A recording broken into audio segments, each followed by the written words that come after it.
சுபா இன்னும் படுத்துக்கலையாமா? வா போய் தூங்கலாம். நான் படுத்துக்கிறேன் டாடி. ஏன் உங்க கண்ணெல்லாம் கலங்கி இருக்கு?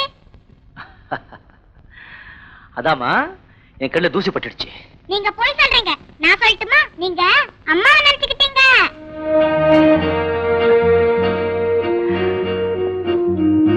சோபா, ஒவ்வொரு நாளும் உங்க அம்மா கிட்டே போயிடலாம்னு நினைக்கிறேன். ஆனா உன்னை தனியா விட்டுட்டு போறதுக்கு என்னால முடியலம்மா.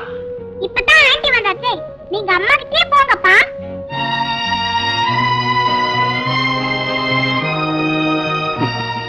சோபா, நேரமாச்சு போய் படுத்துக்கமா. Good night aunty. Good night daddy. வா, நீ போய் படுத்துக்க, ஆண்டி பின்னாடியே வர.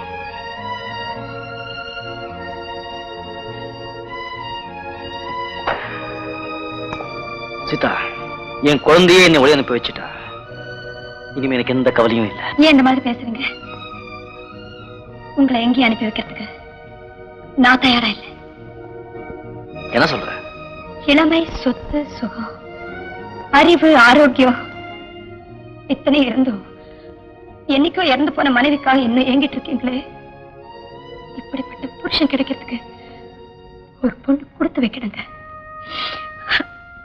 அன்பையும் பாசத்தையும் அளவில்லாம கொடுக்கிற தகப்பு எல்லா குழந்தைகளுக்கும் கிடைக்குங்களா?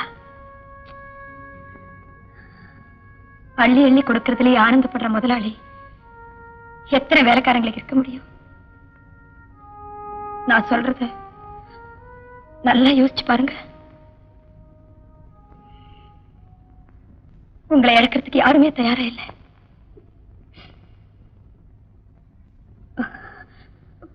Good night.